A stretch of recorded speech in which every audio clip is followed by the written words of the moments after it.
Magandang gabi sa ating lahat. Good evening, everyone. Thank you for joining us today for this year's second installment of the Linguistics Special Lecture Series, or LSLS, organized by the Department of Linguistics, University of the Philippines, Diliman. So, LSLS features talks by invited experts on various topics under the fields of theoretical and applied linguistics. And this installment of the LSLS is the second part of our back-to-back LSLS. So the first installment was last Thursday, the 19th of February, featuring Jillian Melchor, a doctoral researcher at the University of Helsinki on the sociopolitics of Creole naming. We continue our focus on Creoles with another lecture, this time from the perspective of language documentation. Our back-to-back LSLS is organized in celebration of the International Mother Language Day, or IMLD, which is observed every year on the 21st of February, exactly today, to promote linguistic and cultural diversity and multilingualism. So the day was first proclaimed by the General Conference of the United Nations Educational, Scientific, and Cultural Organization, or UNESCO, in November 1999 and has been observed every year since February 2000. We are live on the YouTube channel of the Department of Linguistics. We encourage everyone to share your comments and questions on the comment section so that we can go through them during the Q&A section at the end of the lecture. Our guest speaker for today is Dr. Eva Cipolla, professor of the Ibero-American Languages and Cultures at the University of Helsinki. She serves as the principal investigator of the project Sustainable Language Documentation, which is funded by the Kone Foundation and the University of Helsinki, Finland. Today, she will be giving a talk about the said project, focusing specifically on the context of the Chabacano Creoles of the Philippines. I now give the floor to Dr. Eva Cipolla. Eva, you can now share your screen.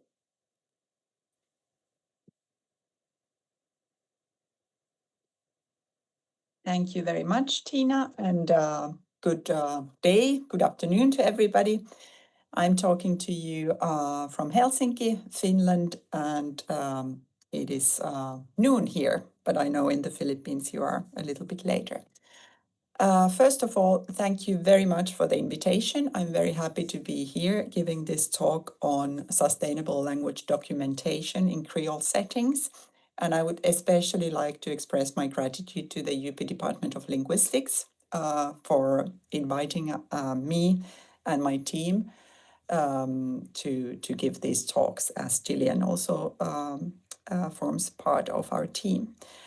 I spent the great part of January at UP Diliman and doing field work in Cavite City, and today I'm going to talk about language documentation in a sustainable manner, especially with regard to Creole settings, and giving a general framework of what we should do when documenting languages.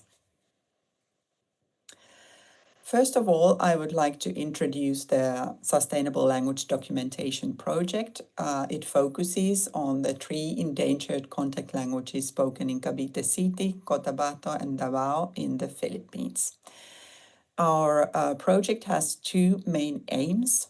The first one is to document the languages in a collaborative framework, providing community-relevant language materials and creating a documentary corpus that is embedded in these languages' multilingual ecologies.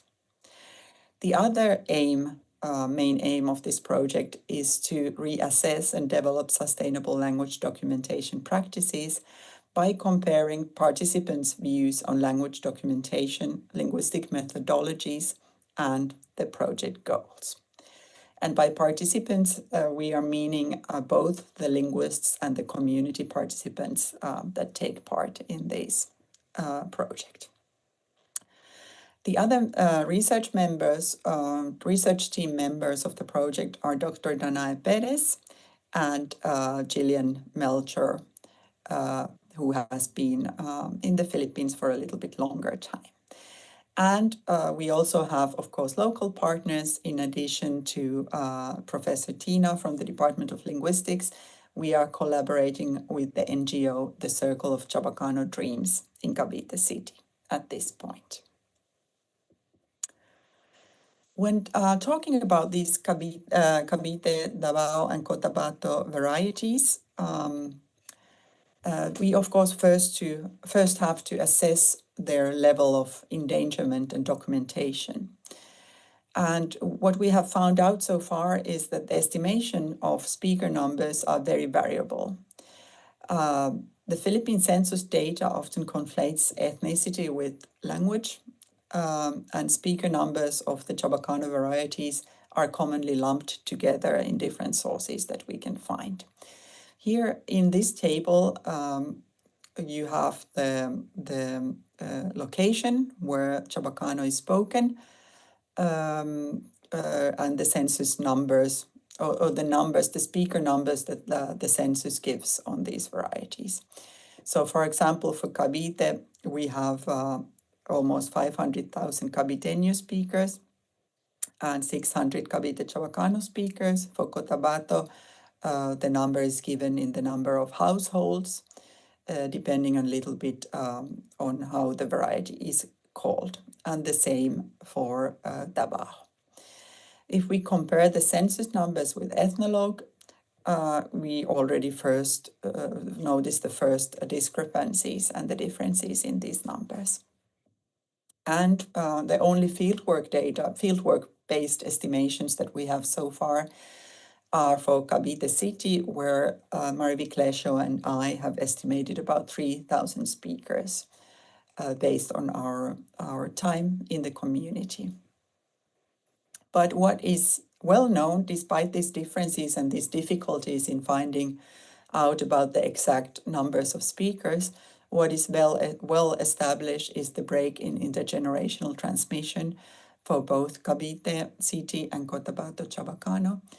But the situation in Davao is unknown.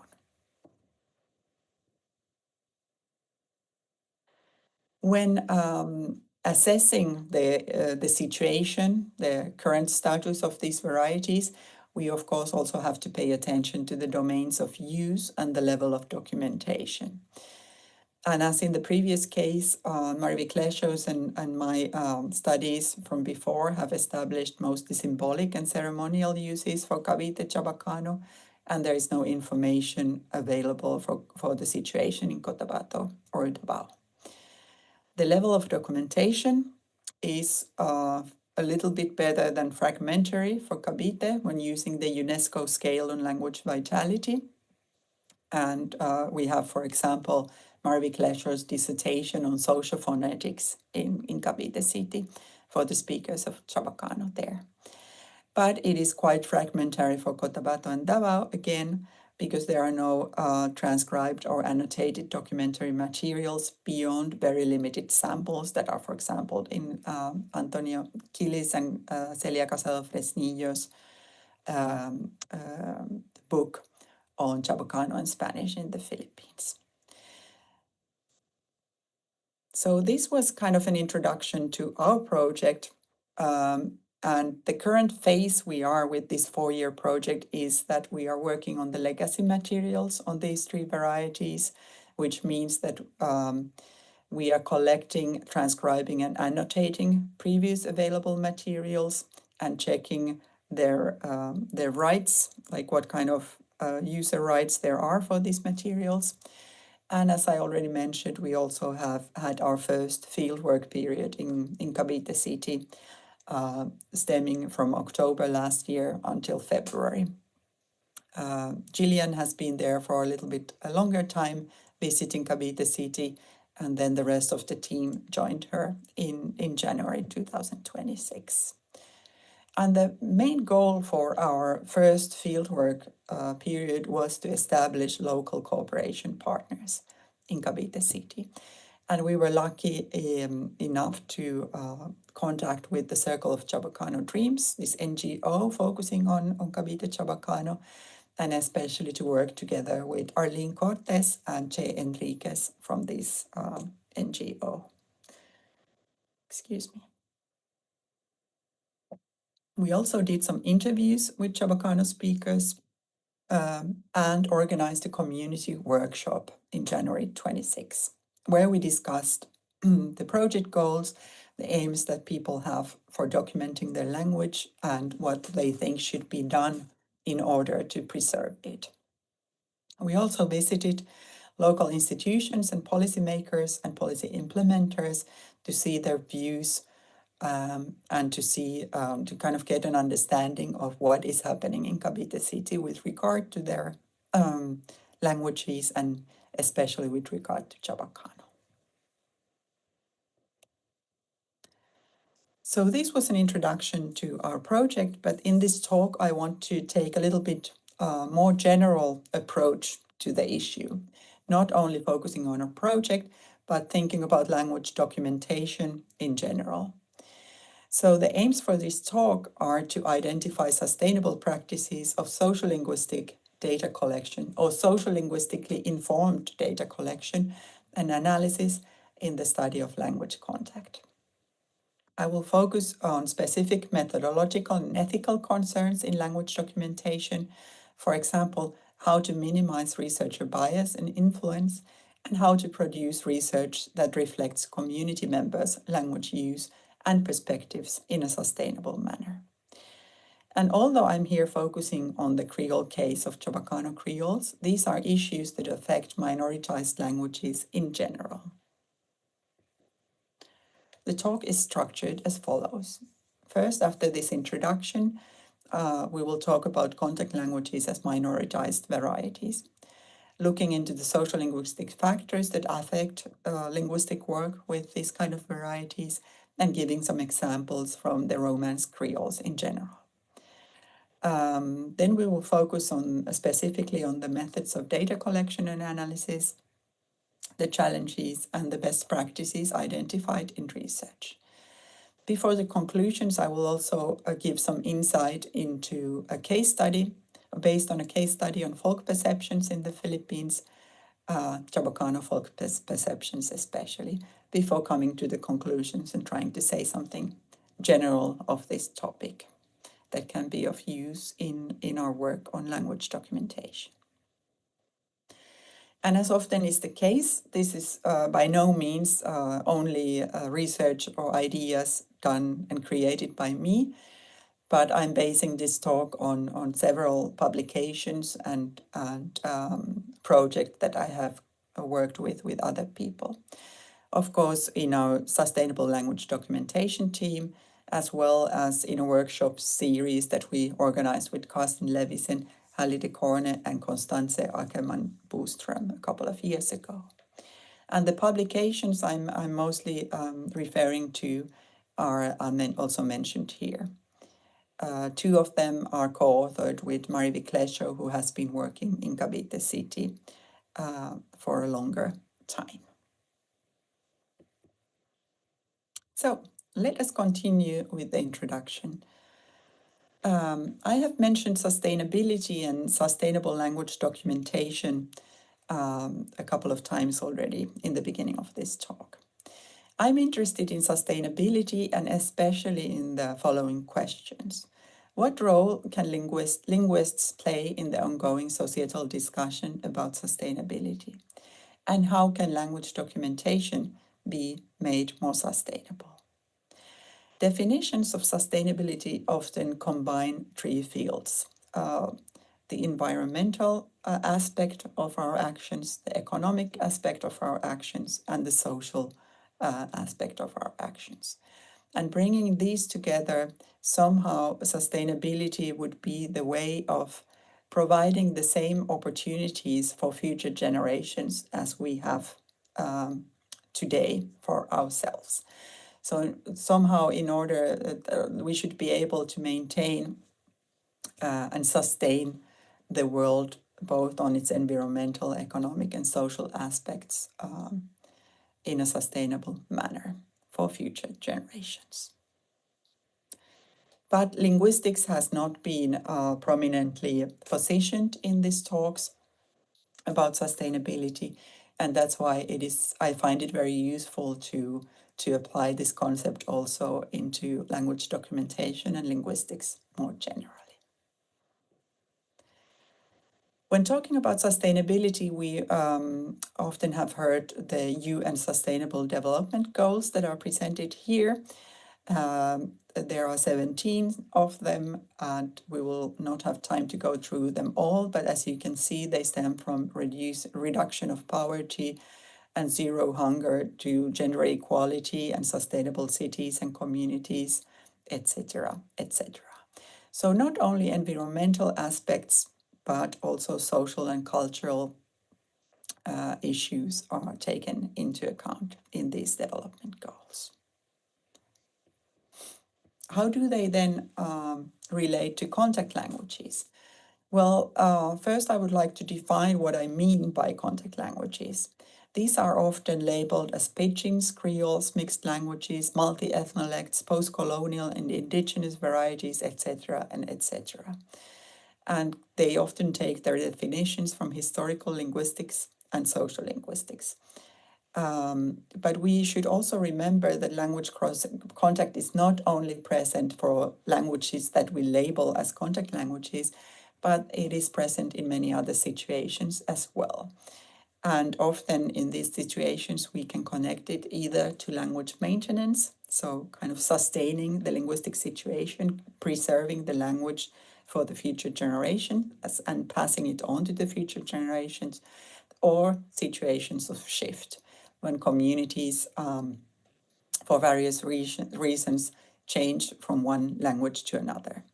So shifting from one language to another. And also in these situations of language maintenance and shift, the structural and lexical effects of language contact are often very present. As these kind of prototypical contact languages, I would like to draw your attention to Creole languages. And if you're not familiar with the Atlas of Pidgin and Creole Language Structures, which is an online resource available online, if you Google it, you can easily find it at the apixonline.info, which lists a number of languages that have been labeled as creoles, pidgins, or mixed languages. In this map, we have all the languages included in the database, but I would like to draw your attention to the orange labels and the red labels and the yellow labels, which are the Romance-based creoles on this map. So creoles that have their lexifier language, a Romance language, be it Spanish, Portuguese, or French in this case. This is a wonderful resource. If you are interested in Creole languages, you can go through several structural features of these languages. Also, social linguistic information is available, as well as information on their phonologies. And each language is also described in a survey chapter, and all the features are based on and come with examples, glossed examples and translated examples. So it is a really wonderful resource and a first look into these languages in our world. Creole languages are, however, often marginalized. They are spoken in geopolitically remote areas. They are of relatively recent formation because they are spoken by transplanted communities. Many Creoles are born out of societies where enslaved people were part of. And using Lepage and Toperet-Keller's terms, we could say that their ethnic identities can then therefore be seen as somehow less focused or more diffuse. So not connected to these ideologies of one language, one nation, and the land where they are spoken. They also often have lack of autonomy with regard to their lexifier. This can be seen, for example, in the naming practices of these creoles. They are often called some kind of broken variety of the lexifier or corrupted varieties of their lexifier. This we can see, for example, also in the naming in the name Le Créole in French for all the Creole varieties in the French-speaking world. So kind of some lumping the different Creole languages together under one name would be an example of these. And also their speaker communities, their speech communities are often marginalized in political and economic terms, as highlighted by Garrett in his 2006 article. This marginalization, of course, connects contact languages with the Sustainable Development Goals that I mentioned previously. And I have marked here with a star, with the blue star, at least the ones that we identified as significant. Poverty in terms of economic marginalization that affects good health and well-being, also linguistic matter. As we know, research has shown that people who are able to maintain their local languages and identities, cultural identities, and appreciate them often have better results with regard to well-being, for example. Language, of course, connects to quality education, the opportunities that we have for using our mother tongues or the languages of our communities for learning to read and write and to get education.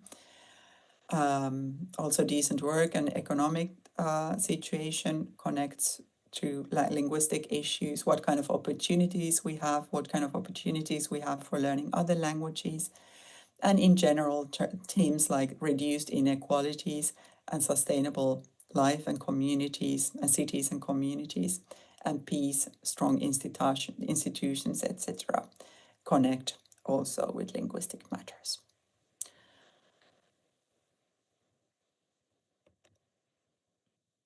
One additional topic that I would like to touch on in this introduction is the state of language documentation as a field. And often, for a long time, languages were seen as self-contained entities in the eyes of a documentary linguist. Mieke and Leglis, for example, point out that conventional language documentation continues to stress the self-contained nature and monolingualism in fieldwork, as well as the focus on the ancestral code in documentation, which is constructed on an idealized speaker. So when documenting a language, we often want to find somebody ideal for that work, who knows the language in its purest form, in its old form, and that's what we base our documentation on. However, recently there have been new approaches forming that place emphasis on the contemporary communicative ecology mode of documentation. And this approach is stressing the social-linguistic adequacy over structural adequacy in multilingual language documentation. This is especially relevant for multilingual communities where the everyday language use might be multilingual and not based on this ideal monolingual speaker who only speaks in the way people always used to speak. So kind of challenging the previous ancestral code focus instead of the real live language use of people in multilingual settings. Okay, so after this introduction, I would like to move on to talk about contact languages as minoritized varieties. And I will be presenting some factors that affect contact languages and marginalized varieties in general. The first of these is, of course, the well-known social-linguistic concept of diglossia. We know that Creole-speaking communities are often characterized by multilingualism and an asymmetric distribution of functions between different languages or codes. We can make a distinction on the L varieties and H varieties, and in Creole-speaking situations, we often have Creoles as the L varieties that are the vernaculars without any official or public functions. The age varieties in these settings are often lexifier languages or other colonial languages. Here are some examples that are given from the Asian and African contexts are, for example, the Portuguese Creoles in Africa. In Cape Verde, we have Portuguese used in many official settings, although the population mostly speaks, or many of the population speak Portuguese Creoles or Cape Verdean Creole on the Cape Verdean Islands, for example. The situation is very similar for the French Creoles all over the world, from the Caribbean to the Indian Ocean and to the Pacific, where we have French as the official language and the Creoles as the vernaculars, the spoken vernaculars, without many official or public functions. And of course, the Indo-Portuguese Creoles of Daman and Diu follow this line as well. Some exceptions can be found. We have, for example, Chabacano in Asia, and the situation for Chabacano in Zamboanga, where it's a major regional language, is of course different.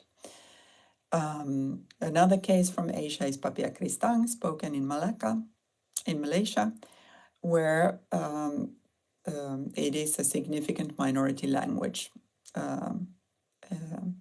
with some official public functions within the community itself. And the most famous exception to this case is, of course, Papiamentu, spoken on the ABC Islands in the Netherlands Antilles off the coast of Venezuela, where Papiamentu has several official and public functions, and it is the de facto language of the island. So although education, much of the education is done and given in Dutch, the colonial language. Contact varieties are often placed on a continuum of lects as well. So we have language varieties ranging from those most to least similar to the dominant standard language. And this variation presupposes also a social continuum between the different lects. And with these lects, I mean, for example, that we have, let's take, for example, Jamaica, where we have Jamaican Creole as the L variety, and Jamaican English or other varieties of English, Global English, US English, or British English as the dominant standard languages. And between these two extremes, we have different lects that people use according to the setting and the person they are talking to. And here, why this is a factor, why this continuum of lects is very important to consider, is because of this power that a researcher can exert over what is considered as authentic. And selecting one variety as the authentic Creole data can, of course, lead to serious bias in data selection. Connecting also to what I just mentioned about language documentation in transformation, talking about the ancestral code.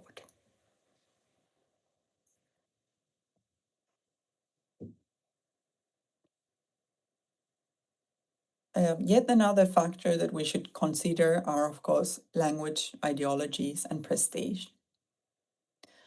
Metalinguistic norms in the community, in the speech community, and the prestige relations between the varieties govern language use. Therefore, when working with these varieties, it's relevant to find out which languages the community members speak as their first languages or second languages, their degrees of competence in different varieties, where the speaker acquired the languages, did it happen at home, at school, or in the community, and what the functional divide is between them. This seems very straightforward when we make a list like this, but in real life settings, it's not always as easy, because as we know, people don't reflect on their language use necessarily that much. So when you ask somebody who is not a linguist about their languages, they might not even have thought about the languages that they use or where they learned them. And to evaluate one's degree of competence in the different varieties that we use, it can be also a challenging task.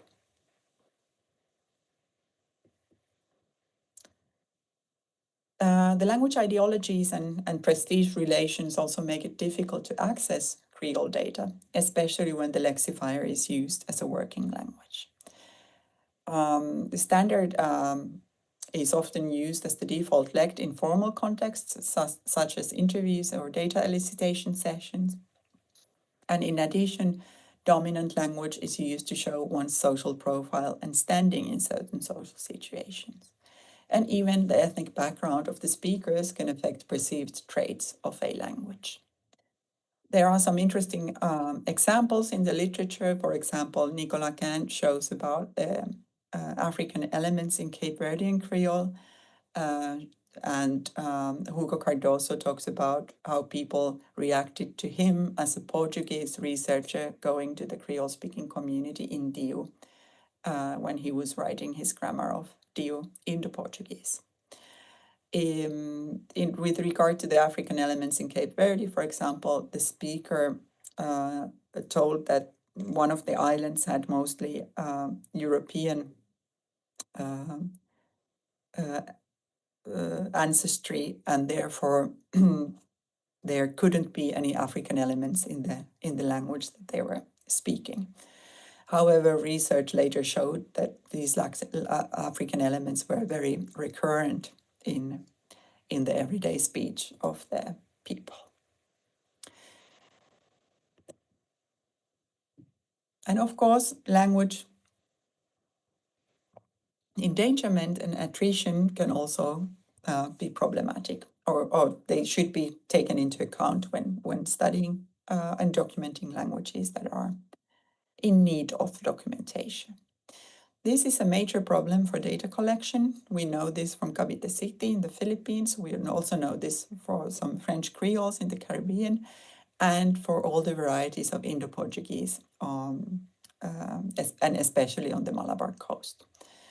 This means that when a language is no longer used in different domains, in all domains of everyday life, and it is not passed on to the next generation, it results on a lack of fluent speakers across age groups. And this, of course, has effects on the participant design.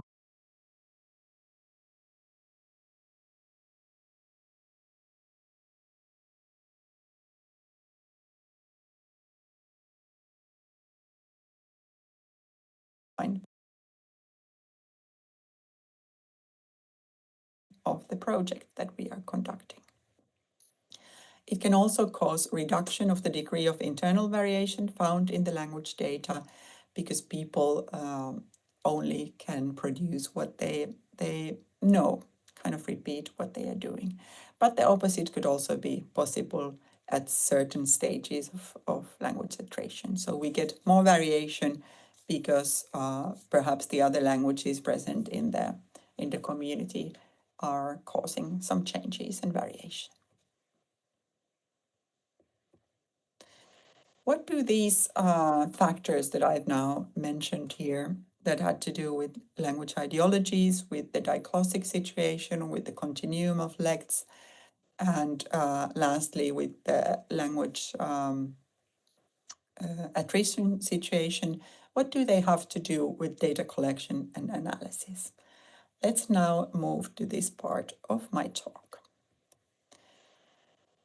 And before anything, we always have to start with an ethical consideration. So, ethical research in the study of contact languages has been recognized as an aim for quite some time already, but it is not always explicitly formulated. However, ethics is not only an academic concern, because our research might have an effect on the status and situation of the community as a whole. Therefore, researchers should reflect on ethics, social political relationships, and power dynamics at every stage of their research. What is then ethical research? Well, Bowen defines it as following. It is a way of working that you, the research community, and the language community think is appropriate. So we take into account both the individual researcher, the research community, so the other linguists, often linguists in our case that we are working with, and also the language community and the individual speakers in them think is appropriate. So we have several stakeholders, several participants also on the ethical side of research planning and conduction. What does working together ethically then mean? Well, here I would like to take two different points of view to the discussion, and the first one focuses on the speakers. With regard to material, for example, in language documentation, it is often collected from the community, but it should be at the same time be for the community, especially in language endangerment situation.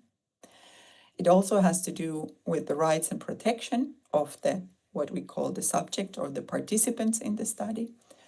It, of course, includes the informed consent that the participants should have. They should understand what they are participating in, what the project is about, and what it means for them to take part in the project. It can also have to do with anonymity of the speakers. So if they wish so, they should be able to remain anonymous. And this also means that even though their name is not mentioned, we should not publish material where people from the community can recognize them. And of course, also, especially in language documentation, our aim is to archive materials and samples of the language.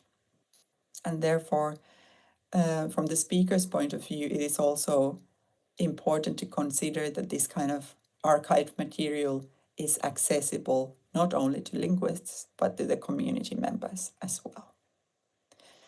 From the researcher's point of view, I would like to mention openness and honesty as the starting points for the discussion, the ethical discussion and ethical work, as well as different permissions that have to be secured from the participating universities, possibly a government even, but most importantly from the speakers themselves through informed consent. And of course, what the researcher is in charge of is, as well, the payment for the services that are involved in the project, if there is money involved in the project.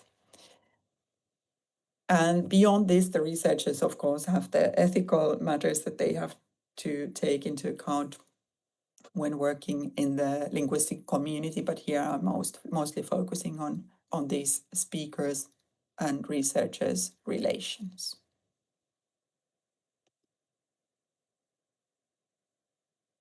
When talking about collaborative research, so working together with the community and with the speakers, we hope the results to have a long-term impact. This is an ethical responsibility.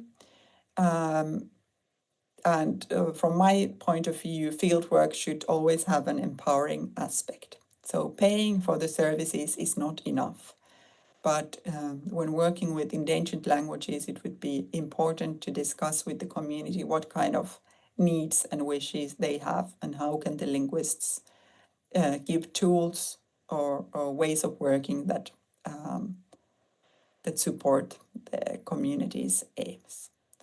And I think on the bottom of this all is that collaborative research helps both the community and the linguist, because this way the linguist can get more community relevant material to analyze and get access to data that could be understood as more realistic, perhaps. Collaboration can happen at the level of project planning, but especially when interviewing people at the level of recording, interviewing, and transcribing. And these are the skills that we have now, for example, in Kabete City, been focusing on. So with some participants, we have had the NGO members participating in the recording and the interviews and the transcription of our data. Another aspect that could be relevant for some communities is, of course, orthography development. For some communities that perhaps don't have access to schooling, this could provide reading and writing skills. This is not obviously the case for Cavite City, where the speakers of Chabacano are highly educated mostly and know how to read and write in several languages. It can also have to do with fundraising for community projects. So working together with community members and activists to raise more funds. And in general, just participation in community events and giving publicity to their activities is an important factor as well. If you're interested in learning more about collaborative research in general, I can recommend, for example, Eva Tchaikovska-Higgins' nice article from 2009 that is listed here. I mentioned informed consent in the list of ethical matters to take into account. And informed consent means the consent of the speakers and the language community to participate in the project. It could have to do with community leaders kind of accepting the project for the community, but it also means that each individual participating in the research should understand what they are participating in. And it's not always easy to explain what are the linguistic aims of the project. If we are, for example, focusing on the analysis of a certain grammatical aspect, people might not have that kind of knowledge or interest even in finding out about the aspectual differences in the verbal system. But it is anyway a good idea to try to explain your project in layman's terms. What we have done in our project is to offer a kind of layman description of the project in several languages that is given to the participants. An informed consent should be registered in a way that is accessible and clear to all, that it was voluntary and informed. It can be a sheet that people sign, so a written informed consent sheet, or it can be recorded on video or audio if that is a more culturally appropriate way of doing it. This is especially relevant if materials are to be shared online, and discussion about how important informed consent is has to happen with participants and all the project collaborators. For example, in our case, we are not necessarily always present when the interviews or recordings are made, and that's therefore it is important that the people making the recordings are aware of the importance of informed consent. An informed consent has to include the objectives of the research, the aims that we have, the methodology of the research, and possible risks, the anonymity of the data. So do people wish to remain anonymous, and do they really understand what it means to have their name somewhere in a language archives? It has to include information about the funding of the research, and this can be, depending on the community, a sensitive issue. So who is actually taking the gain, the monetary gain of the research that we are doing? Who are the outside participants in the research that have access to the data that is being collected? And what is the potential for profit of the research in general? Is it profit only for the researcher? Is it profit for the participants in the way of monetary salaries, for example, or any others? And as I already mentioned, in our project, we have a multilingual project description in layman's terms when recruiting participants, and we try to maintain an open discussion with other members orally and giving the instructions in writing. But especially kind of point 5 is something that needs to be kind of returned to every time. And also the point number 5 can be sometimes difficult to know at an early stage. But something that works here is often mentioning that only the processed materials, so not the raw data, but something that has already been processed through transcription and analysis, can be shared with other researchers, for example. And this means that, for example, the anonymity of the participants is protected at all times.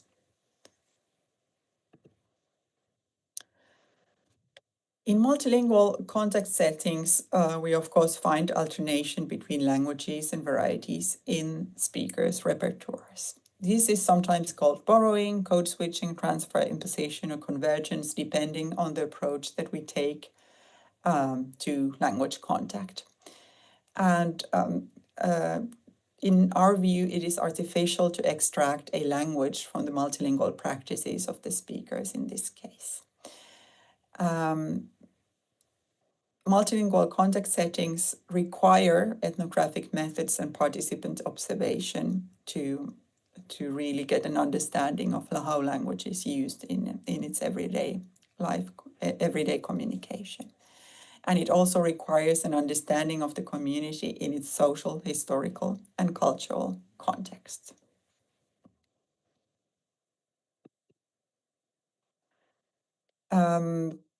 Outsiders don't always have access to Creole data, for example, or contact language data in general, because the Creole is often reserved for spontaneous in-group interaction.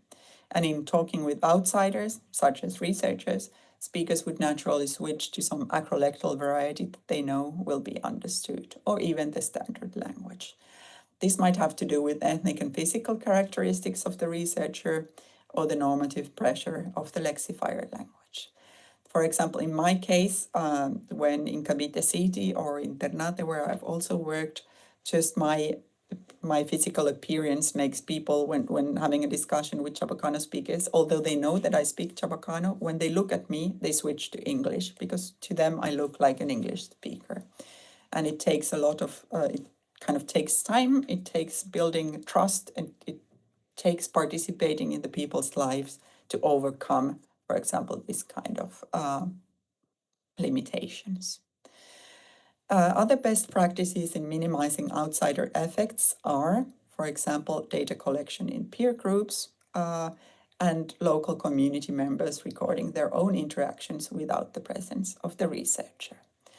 This is what we are doing in the Sulado project. We have given mobile phones with good quality audio recording so that people can record their own interaction in the form of linguistic diaries.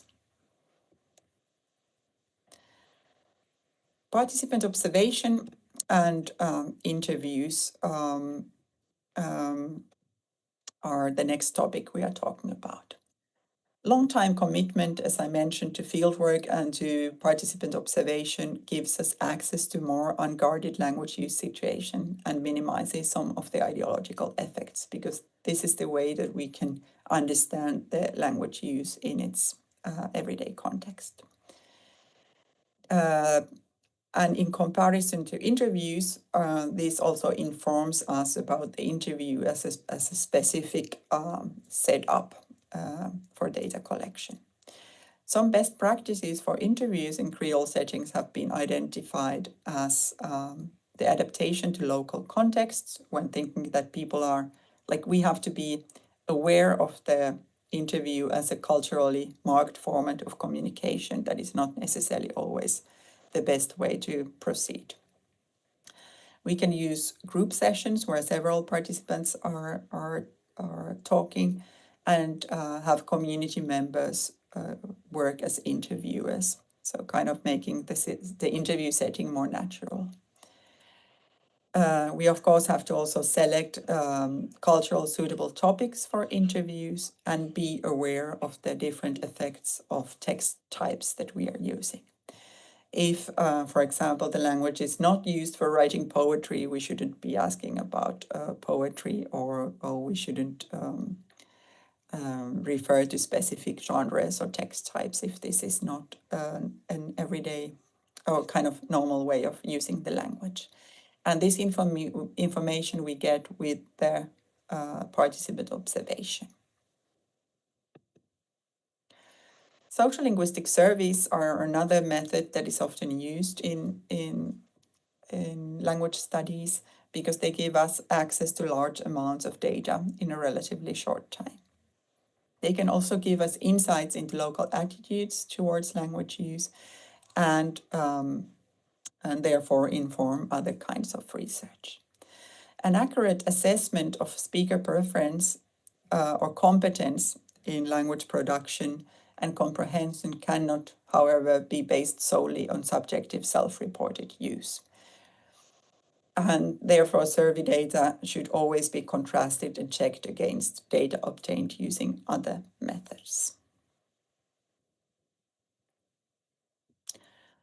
I previously talked about outsiders' access to Creole data, and I would also like to point out insider access to Creole data, as it was one of the topics in the ethical consideration of linguistic fieldwork. So in language documentation, how can the products be made accessible and relevant to community members? Empowering fieldwork would be giving the skills or kind of helping the community members to acquire the skills in documentation with the ultimate goal of the community taking over the documentation project. Another topic already mentioned was orthography development and the policies that are being created that could be informed by research, by the work that we as linguists do. And of course, talking about language archives, in the case of language documentation, we should make sure that these archives are also accessible for community members and not made only for the use of linguists. Something that we have come across now with our project is that could parts of the material be used for social media, for example, for raising awareness of the situation. And of course, language archives are also something that we have to take into account are the costs and finances that are involved in this, in addition to all the ethical discussion.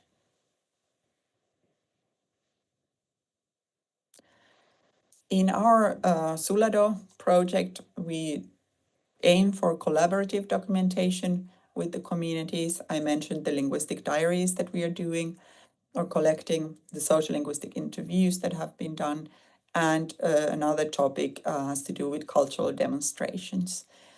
And these are topics that we have developed and kind of these were identified by us linguists before the project started, and these are being developed together with the community in the workshops that we organized.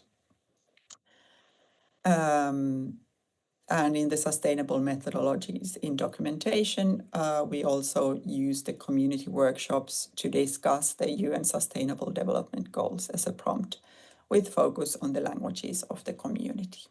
So especially focusing on education, economic opportunities, and sustainable communities as such. What is a community? How can it live on? Does the language community match other social communities that are available?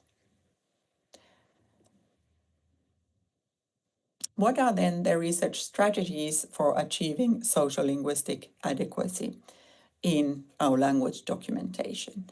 Theoretically speaking, if we use DiCarlo and colleagues' model, we could use the speakers as the target of our work and focusing on the situational context as well.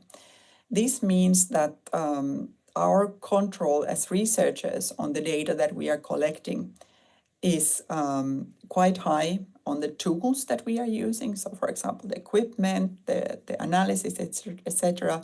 But the control on what kind of language is being documented is actually quite low. So that's the kind of move away from this idealized, imagined ancestral code that we would be focusing on, and rather taking language as it's used in its everyday contexts. But to finish this discussion on kind of different methods and what we can do to document languages in their multilingual settings, is kind of the takeaway message that I would like to give here is that data collection does not happen in a vacuum. Data collection from creoles or minority languages should always follow best practices in linguistics in general, but contact language situations are especially affected by ideologies, social histories, power imbalances, and a continuum blurring boundaries between the varieties. Before coming to my conclusions, I would briefly like to share a case study on Chabacano folk perceptions with you that we published with Marivic Lesho in 2014.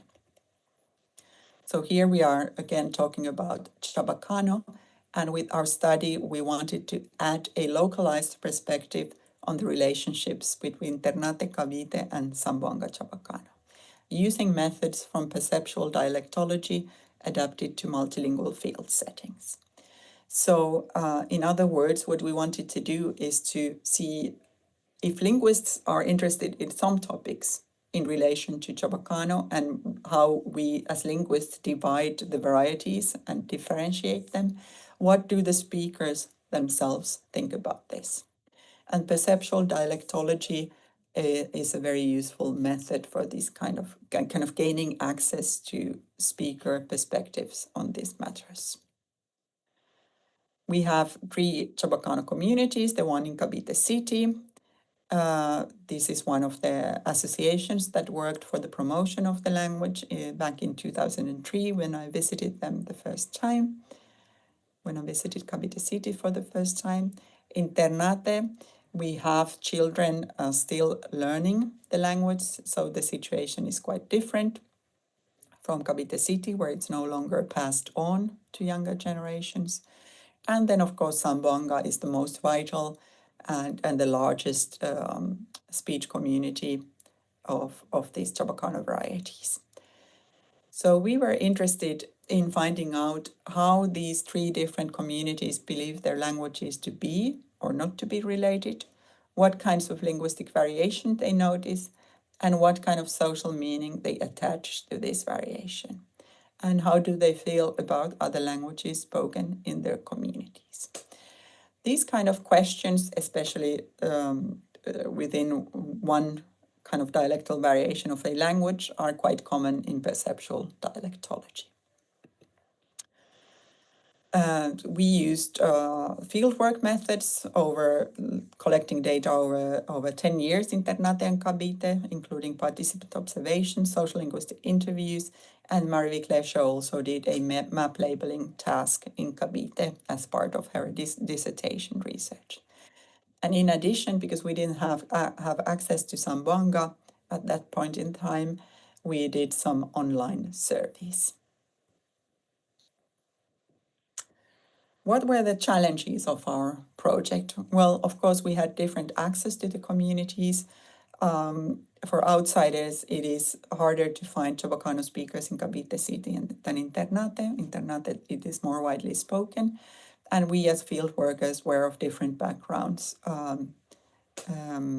which led to different outcomes as well. In both places, we have had some difficulty finding younger participants. And of course, the challenges also had to do on the analytical phase with the comparison of different data types. We had both social linguistic interviews, participant observation, map tasks, and then this survey data. However, a careful comparison of these four data types yielded consistent results. I will not have time to go into the methodologies in detail, but these were the results that we found. The varieties were believed to be mutually intelligible but distinct. There were similar beliefs about which phonological and lexical features distinguished them, and there was a perception of Spanish as something prestigious and local Philippine languages as a threat. English was very rarely mentioned in any data set. And additionally, some kind of pure Chabacano was seen as an identity marker in each community, but this purity would mean or could mean different things depending on the community.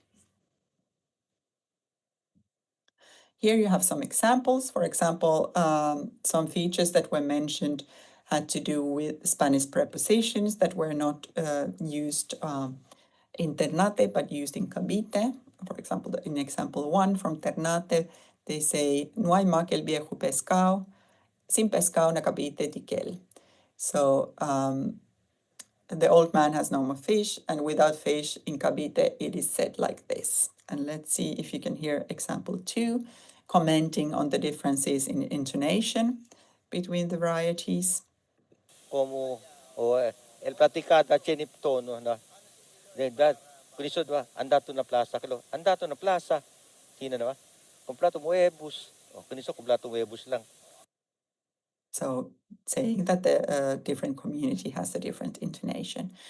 And the third example is connecting Chabacano with Spanish pronunciation, referring to the Spanish sound, the the sound, ceseo sound in Spanish varieties. In addition, here are some examples that connect the varieties with either Spanish or Spanish influence or the threat of the Philippine influence, making it somehow less authentic for the speakers. And the example number 6, talking about what is real Chabacano.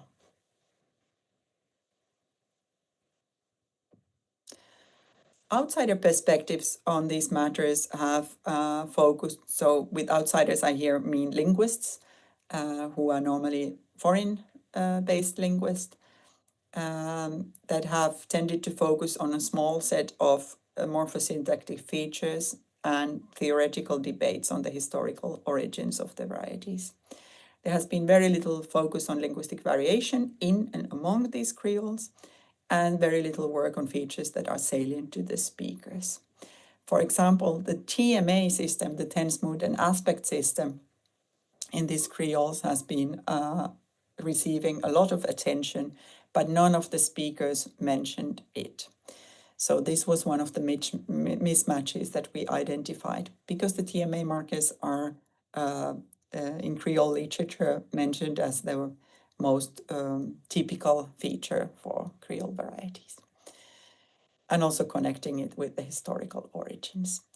And we think that overlooking complexities in how speakers classify and assign this kind of prestige to the different language varieties spoken in the communities is very visible in the outsider perspectives to the Chabacano data. We also showed that applying perceptual dialectology methods to Creole and contact language settings allows us to avoid relying on our own assumptions about language classifications, prestige, and authenticity. It helps us to identify potentially interesting linguistic variables to study, and it helps us to examine language ideologies that might influence how people speak or make language planning decisions.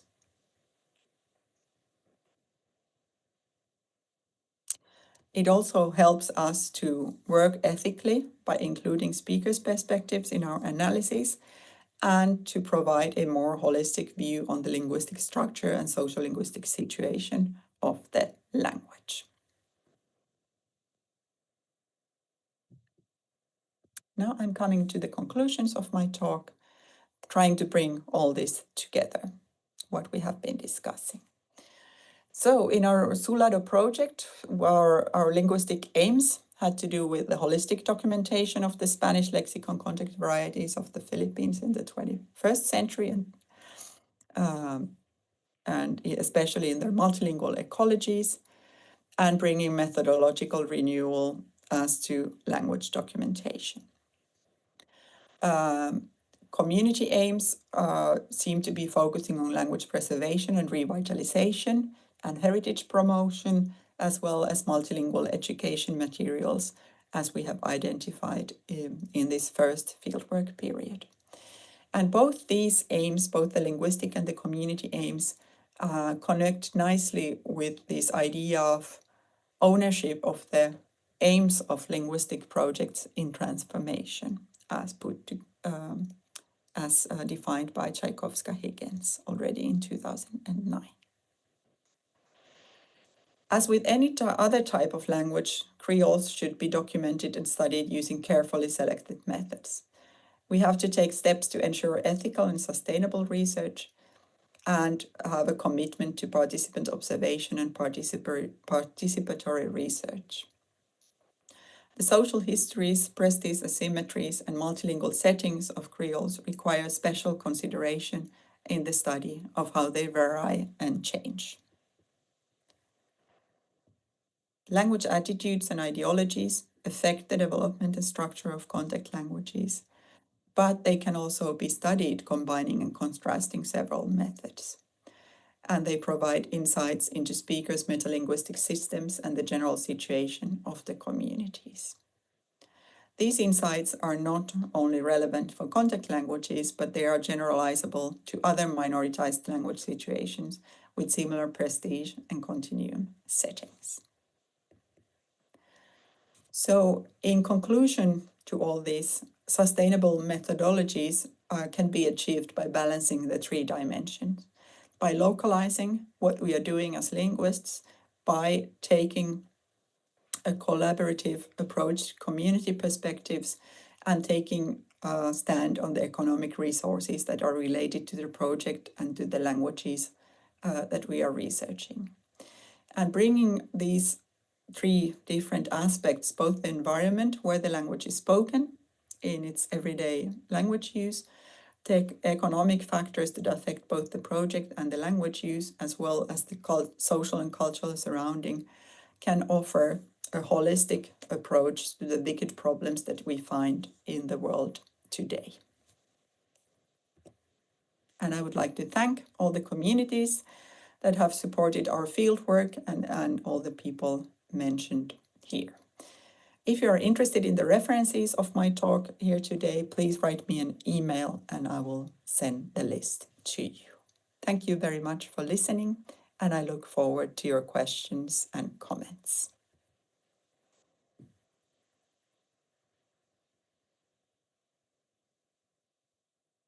All right, thank you very much, Eva, for that very insightful talk.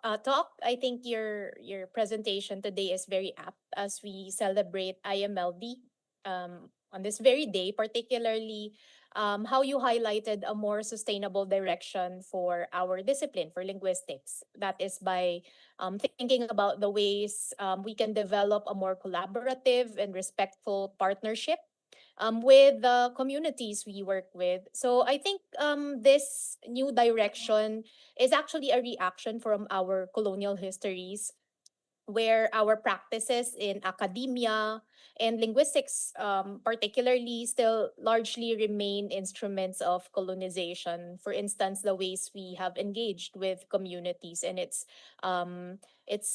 good that we are now discussing how we can move away from that history or practice. So at this point, we now open the floor for questions from the audience. I actually see that there are already a bunch of comments and questions. There's actually some very interesting insights shared by our audience today. I think some of them are members of the communities. But for the rest of you, please type your questions on the comments on our YouTube channel. I can begin the Q&A part by maybe reading the first comment. Just maybe something that we begin our discussion. So one commenter said, protect linguistic diversity, support minoritized languages, advocate inclusive language policy. Now, for the other questions, there's the first question I can read is about the more practical outcome of such projects, particularly your work in with the Chabacano communities. So, how do we combat prejudice towards Creole languages like Chabacano? This is coming from a community member. So, based on personal experience, there are quite a few comments online calling us traitors and the like, even by fellow minorities. And a related question is, so, what possible policies and legislations could be adopted to ensure that such ethnic Creoles can be preserved and can grow?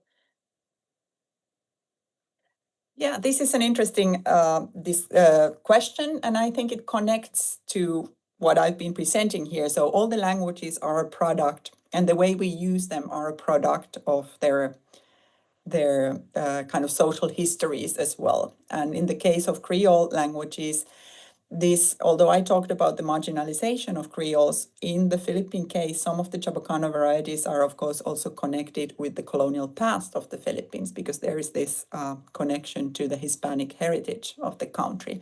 And if I understood the question correctly, this might be kind of causing this the issue here in the question, but maybe I'm wrong. I don't know.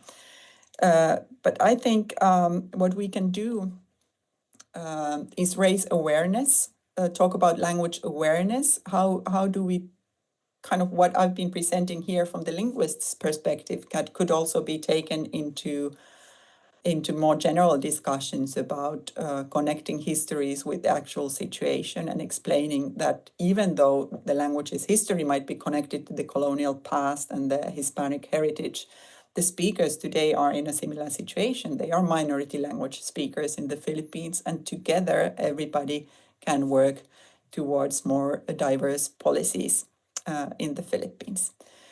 And the ways of doing that, I guess it's reaching out, advocating for mother tongues to be used in different sectors of the society, and trying to influence policymakers at the local level and also at the national level, highlighting the importance of being able to use one's language at school, for example. We have much research showing that the first language is often the best language to be used in when you're learning to write or read, for example. That will give you a stepping stone towards other languages, for acquiring other languages and gaining better learning results in them. All right, thank you, Eva. Let's move on to the next question. This is now from a maybe philosophical standpoint. So, if diglossia, ideology, and documentation all operate within the same prestige hierarchy, are we merely describing marginalization or participating in its reproduction? And again, another a related comment. If speakers systematically shift toward acrolectal forms in the presence of outsiders, how can we ever claim to access Creole speech unmediated by our own positionality? Yes, I will answer the second question first, because I think that's easier. Well, as an outsider, some of the ideas that I mentioned here, for example, from the linguist's perspective, is to kind of step away from the data collection and give the tools to the community members to record their own interactions. But this is, of course, the big question in all language documentation and linguistic work. How can we overcome the observer's paradox? I don't have a one-to-one answer, but we can use some tools that make it easier. And the first question, are we reproducing the kind of marginalized structures and prestige relations?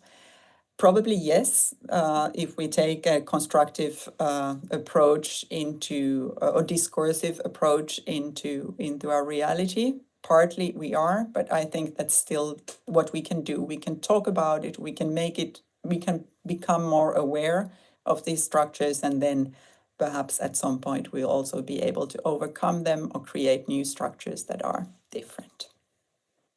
Okay. The next part of the Q&A, actually, these are just comments.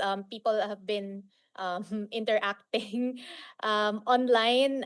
So there was one participant who shared about this phenomenon. So Davaoenyo or Zamboangueño immigrants to Davao and their Creole bamboo Spanish or abakay. It's a pidgin started by the Chinese, and it includes Tagalog, Visayan, Bagobo, and Japanese terms, even Japanese SOV sentence order. These are called abakay, but the pidgin used by majority of Davaoeños in the pre-war period was this, and likely influenced the Creole. Apparently, Chavacano speakers in Davao lost Japanese words after the war. And another member of the audience commented that that this is interesting since abakay was already lost, and I always thought that the current Chavacanos there were migrants from Zamboanga, considering there is a small fourth pillar monument made there.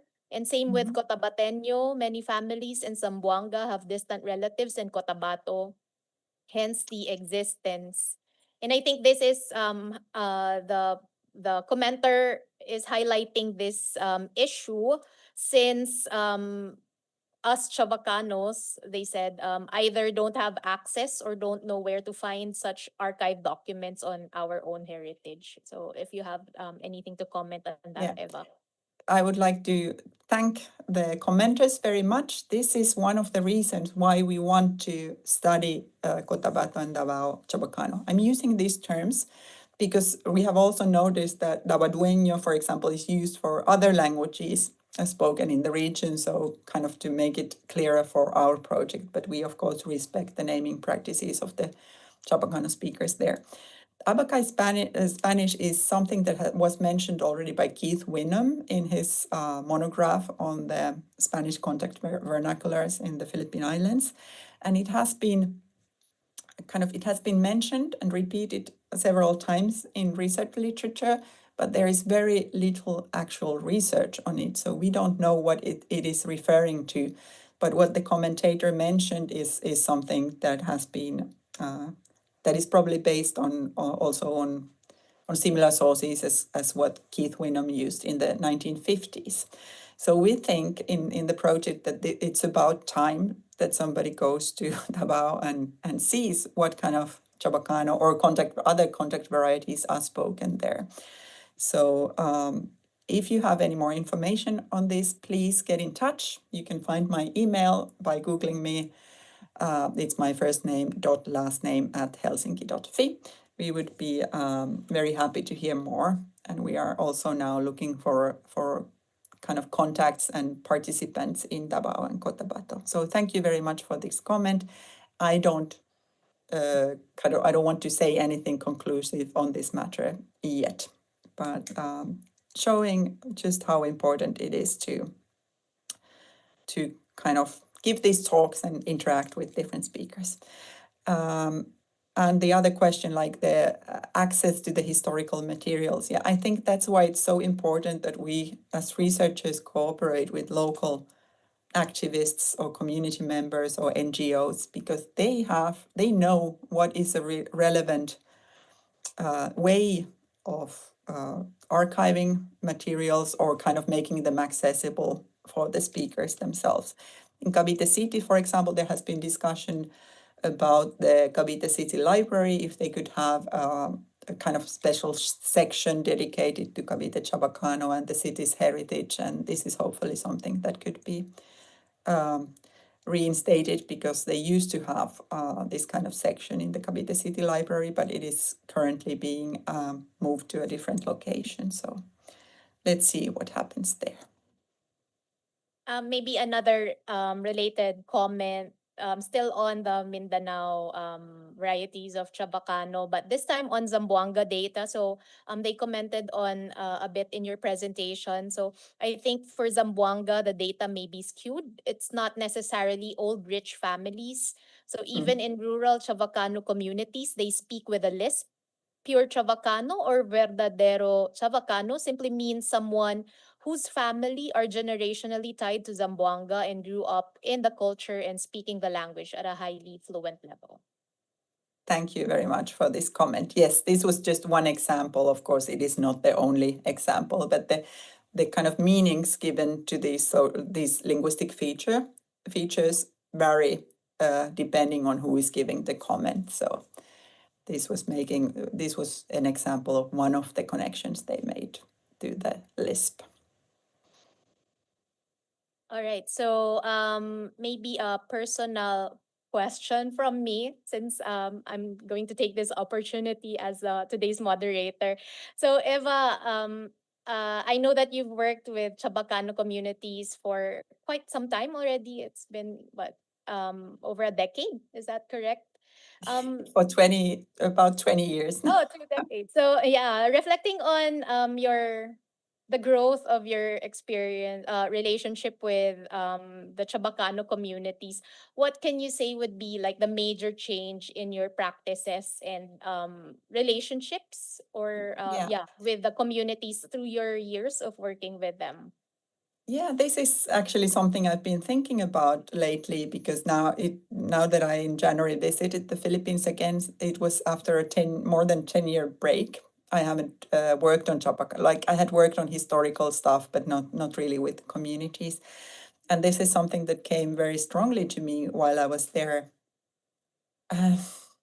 Yeah, what has changed? Well, when I started, I was, of course, only a student. My goal was to do a PhD. I was not thinking about community cooperation, but on the other hand, I was so young and so unexperienced that I couldn't have done it without the community. So I would here like to thank especially the Cavite Chabacano speaker, the association that was in Cavite City back then, Nyora Puring, uh, uh, Mrs.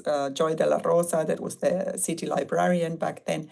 They took care of me, and they took me to, for example, Ternate, where I did my dissertation, and there I had other people welcoming me and actually helping me. So maybe I was doing some kind of community collaboration already back then without being aware of it. But I think it was more the community's decision than mine. And now I'm trying to kind of give back with my linguistic expertise. The people might have changed, but the kind of issues are still there. The people are afraid of losing the local language, and seeing ways how to work in the promotion of these Chabacano varieties. Yeah, so I think this is a question that many field workers have been thinking about, especially those who have worked with the same communities for several years. So you really see the growth of your relationship with them, and of course, how you also conduct your fieldwork practices. And maybe another question from me. You mentioned in your introduction about the plan for legacy materials on Chabacano. So, Yes. at what stage are you in that process, and do you also plan to, say, repatriate in some way these materials to the communities? Yeah. Actually, what is most of the materials are written materials because of the kind of ethical and legal data protection issues, because we don't have the right to give somebody's voice recording, kind of to share it. And we were very lucky to find out that the Circle of Chabacano Dreams in Cavite City has actually been doing the same thing. And they've been republishing many of the written sources on Chabacano. So now we have linguistic transcriptions of the data, and we are of course sharing any materials that they might not have, and then they make sure if these can be published following the copyright and these kind of matters. So this is the stage for Cavite City, Chabacano. We also have some of my materials from Ternate, but that is not part of the documentation project we are involved in now. But maybe at the later stage, if we get more funding, we could also work with those data. All right. I think that's most of the questions from our audience. Let me just end the Q&A by reading some more comments, mainly words of thanks. So first, thank you for such an enlightening and respectful discussion of Chavacano and contact languages. As someone from Cavite, this meant a lot to me. Maraming salamat po. Another commenter said, thank you from Bangkok, Thailand. As a Master of Linguistics from Rilka, I'm planning to do research about the endangered language in Thailand right now. Thanks for your great academic sharing for us. And finally, thank you, Eva. Really happy to hear about your research and for choosing Chavacano. Oh yeah, there's another question. To maybe last question for today. What's the process if I wish to write academically in Chavacano? About Chabacano or in Chabacano? Yeah, I'm not Well, sure. I think if you would like to write in Chabacano, then I would reach out the universities in Zamboanga that have staff that is proficient in academic Chabacano. But if you want to do research into Chabacano, then, for example, join the linguistics department, the linguistics programs at UP Diliman. It could be either in general linguistics or in cooperation with the European language department, because they also, through Spanish, they are interested in language contact and Chabacano issues, and then participate in the project as I don't, because I don't know the background of the person asking, but I would like get in touch with different researchers, etc., to work on these Yeah, or topics and see what can be done. maybe collaborate with your team, Eva. Of course, yeah, in that way. If you want to join us and participate in our project, please get in touch by writing an email to me or to Gillian Melcher.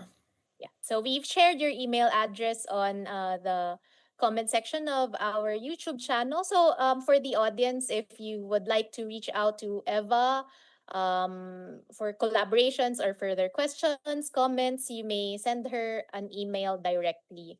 So yeah, to wrap up our LSLS, on behalf of our chair, Assistant Professor Francisco Rosario Jr., we will now proceed to the awarding of the Certificate of Appreciation to our guest speaker, Dr. Eva Cipolla.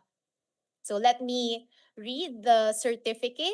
So this certificate of appreciation is presented to Eva M. Cipolla for delivering the lecture Sustainable Language Documentation in Creole Settings, held online through a YouTube live stream on the 21st of February 2026 as part of the Linguistics Special Lecture Series of the University of the Philippines Diliman Department of Linguistics, signed by our chair, Francisco Rosario Jr.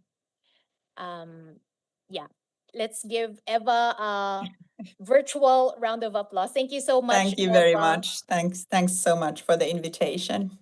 It has been a really enriching evening.